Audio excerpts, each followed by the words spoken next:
Fala, meus queridos!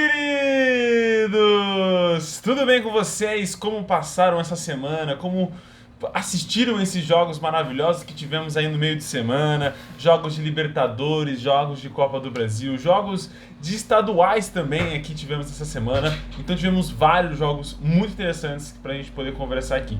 Não foram muitos jogos como comumente são nos finais de semana, né, que são praticamente quase 20 jogos por final de semana, mas foram bastante jogos pra gente poder estar trocando uma ideia. Bom, meus queridos, mas antes da gente começar a conversar, eu vou pedir para você curtir, compartilhar esse vídeo, se inscrever aqui no nosso canal no YouTube. Se você ainda não nos segue no Instagram, vai lá, segue a gente lá na Rede com Todaro, que você já acha a página e passa a acompanhar aqui tudo que acontece, onde você pode assistir os jogos dos principais jogos aí, né, onde você pode estar assistindo. A gente sabe que para você achar às vezes para você achar algum jogo é uma dor de cabeça só, né? Tem que entrar na internet, tem que procurar em vários sites. Lá não, você entra na Rede com Todaro e você sabe exatamente aonde você pode estar assistindo os seus jogos. Se você vai assistir esse jogo, inclusive se esse jogo vai ser transmitido, né? Muitos jogos nem sequer vão ter transmissão durante o ano. Mas, meus queridos, vamos lá conversar, vamos trocar uma ideia, tem bastante jogo interessante, queria conversar muito com vocês, mas nosso tempo é curto, então vamos correr.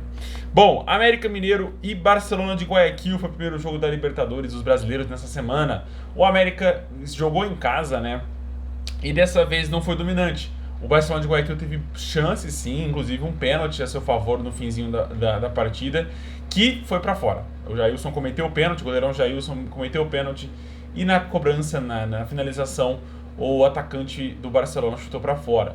O Coelho não jogou bem, volta a desempenhar uma certa irregularidade emocional, não diria que nem técnica, nem tática, mas o América não jogou tão bem assim. O próximo jogo é semana que vem.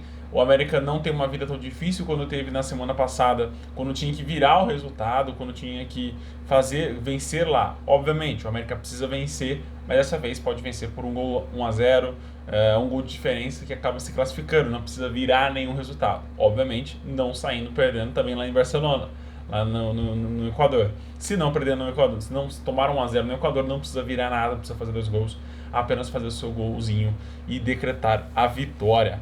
E a classificação para a fase de grupos, né? Lembrando, a próxima fase agora da Libertadores é já a fase de grupos. Pela Libertadores também o Fluminense recebeu a equipe do Olímpia do Paraguai, Cano 2 vezes, Luiz Henrique com um golaço digno de Salah, Messi, saiu costurando e só finalizou com a perna esquerda, e Derlis Gonzalez numa bobeada histórica, espalhafatosa do goleirão Fábio, goleiro experiente. Fábio, sua 10ª Libertadores jogando pela sua 10ª Libertadores, dessa vez pelo Fluminense. O Fábio não jogou tão bem assim no jogo. Você pode falar, mas ele fez defesas importantes, mas quando foi... O erro dele pode ter sido crucial, poderia ter sido crucial, se não fosse a ótima temporada, o ótimo momento, o ótimo jogador que é Cano. Germán Cano joga muita bola, jogou muito bem na temporada passada pelo Vasco, nas 2 últimas temporadas passadas pelo Vasco. Tá repetindo bom futebol nessa temporada, jogou muito bem, já são, se não me engano, são 6 jogos, 6 gols em 10 jogos, alguma coisa desse sentido, mas já meteu 6 gols nessa temporada. Tem tudo para aumentar ainda mais, porque o time do Fluminense vem se encaixando. Volto a dizer, não tem uma peça no meio de campo que cria as jogadas. As jogadas acontecem por jogadas de linha de fundo, cruzamento na área, isso não tem problema nenhum se funcionar. Mas falta ainda um cara ali no meio para arquitetar a jogada. O Fluminense perde o Luiz Henrique para essa próxima partida, muito provavelmente, porque recebeu uma entrada muito dura. E assim, eu torço para que não, mas aparentemente teve uma torção ali no tornozelo. Não gostamos, porque o moleque joga muita bola, joga muito bem, mas infelizmente acabou sofrendo essa entrada horrorosa, essa entrada violenta do jogador paraguaio, e pode ficar de fora da próxima partida. Então é uma peça fundamental. O Arias não tem a mesma qualidade, na minha opinião, que o Luiz Henrique. O Luiz Henrique é muito melhor que o Arias, mas vamos ver como vai ser o jogo agora no meio de semana. O Fluminense está praticamente classificado para a fase de grupos. Figueirense 2, Cuiabá também 2. Foi pela Copa do Brasil, né? O jogo aconteceu na terça-feira. Zé Mário e Paulão com gol contra fizeram os gols do Figueirense. Rodriguinho e Elton fizeram os gols do Dourado. Assim, o Dourado teve seus espasmos de qualidade futebolística, onde saiu os 2 gols. O gol do Paulão, do Elton, foi inclusive de pênalti, uma ótima jogada do time do Dourado, né? Trocação de passe com o Felipe Marques e o Valdívia. E o Figueirense, cara, aproveitou muito bem a boa partida do Zé Mário. O Zé Mário fez o gol de falta, um belíssimo gol de falta. E no lance do gol contra do Paulão, ele que cruza a bola para a área. Na minha opinião, os jogadores que estavam ali do Figueirense estavam impedidos, deveria ter sido anulado esse gol. Mas, como foi um gol contra e etc., não tem VAR na Copa do Brasil nessa fase, o gol foi validado. Nos pênaltis, o Zé Mário chutou para fora. É incrível. O melhor jogador em campo, o melhor jogador dos 90 minutos, chutou o primeiro pênalti para fora. E aí o Cuiabá classificou por 4-2 nas cobranças de pênalti. Também outro time que classificou nos pênaltis na terça-feira foi o Santos. O Santos saiu perdendo para o Fluminense do Piauí com o gol do Mário Sérgio, ele que é o artilheiro do Brasil nessa temporada, tá metendo um gol pra caramba pelo Fluminense do Piauí, mas o Ricardo Goulart empatou o jogo, né? No segundo tempo acabou empatando o jogo. O Fluminense teve a oportunidade de fazer o 2-1, né? O João Paulo foi muito bem no lance, fez uma ótima defesa, mas nos pênaltis o travessão garantiu a classificação do Santos.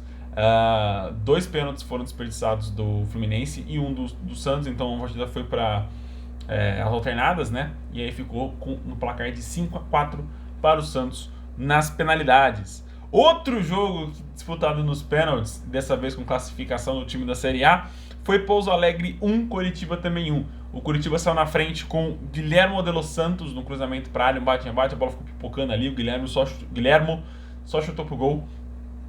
E Gladson tratou de empatar o jogo para o Pousão. Cara, o gol do Pouso Alegre foi maravilhoso, foi digno de qualquer nota. Foi uma finalização muito bonita de fora da área, a bola foi no ângulo do Alex Muralha.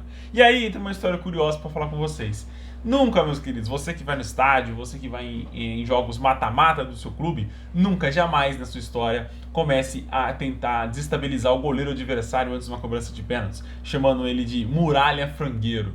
Cara, uma das características do Muralha, que levou o Muralha a ganhar destaque no futebol nacional, foi defendendo pênaltis. Você pode falar, Tadaro, mas ele tem aquela história do Cruzeiro e Flamengo, que ele só cai pra direita. Tá, mas a gente não pode pegar um jogo específico e manchar a carreira do jogador. Tanto jogando aqui pelo Comercial de Ribeirão Preto, jogando pelo próprio Figueirense, jogando no Japão, jogando no Flamengo, que também já pegou alguns pênaltis. E aí, no jogo, na decisão de pênaltis, o primeiro pênalti do Pouso Alegre foi na trave. Aí já cresceu a moral do goleiro e abaixou um pouquinho a torcida adversária. No segundo pênalti do Pouso Alegre, o Muralha defendeu. E caindo para o lado esquerdo, olha só, você não esperava por essa. E final das contas ali, o Coritiba também perdeu algumas penalidades. O Pouso voltou a perder novamente, né, chutou mais uma na trave. E aí o Coritiba classificou com um placar de 3-2 nas penalidades. Outro time que jogou pela Copa do Brasil foi o Avaí. O Avaí saiu perdendo com o gol do Christian, né? Avaí e Ceilândia. O Ceilândia acabou eliminando o Avaí. É a primeira zebra que a gente tem nessa segunda fase da Copa do Brasil. Os gols do Ceilândia foram do Christian e Gabriel Vidal. E Morato fez o golzinho do Avaí. Eu não gosto de falar muito de justiça, assim, de eliminação, porque eu acho que é muita grosseria da minha parte. Mas eu acho justiça, assim, um time que... como eu posso dizer, não está jogando bem essa temporada, está jogando muito mal essa temporada e jogou muito mal esse jogo. Foi muito abaixo do que poderia ter sido o Avaí. O campo não ajudou, mas o time estava completamente perdido. Teve 2 oportunidades para o técnico mudar a escalação e ele não mudou. O Barroca, né, não mudou a escalação do time. Então, assim, o Avaí vem preocupando muito sua torcida para a Série A desse Brasileirão. Quando subiu em 2019 também fez uma péssima campanha e promete fazer também uma péssima campanha nessa edição do Campeonato Brasileiro. É eliminado numa fase muito precoce, precisava desse dinheiro para reestruturar o time, para valorizar ainda mais os jogadores, fazer mudanças no clube, não recebeu esse quase 2 milhões de reais. Pelo Paulistão, São Paulo 0, Palmeiras 1, gol do Rony. Esse jogo foi válido pela 4ª rodada, né? Lá atrás, quando o Palmeiras estava disputando o Mundial, esse jogo foi adiado. Né? E o jogo foi todo do São Paulo. O Palmeiras, não vou ser demagogo aqui, o Palmeiras ficou na retranca, mas é o jeito do Palmeiras jogar. O Palmeiras jogou da mesma forma, eu que assisti os 2 jogos, da mesma forma que jogou contra o Chelsea. Você pode perceber que os dois zagueiros do São Paulo, o Léo Pelé e o Arboleda, todo momento poderiam ir com a bola até na grande área. Similar ao que aconteceu com o Thiago Silva no jogo contra o Chelsea. No jogo contra o Chelsea, o Thiago Silva pegava a bola, caminhava e ninguém atormentava. Por quê? Estavam todo mundo marcando o resto dos jogadores.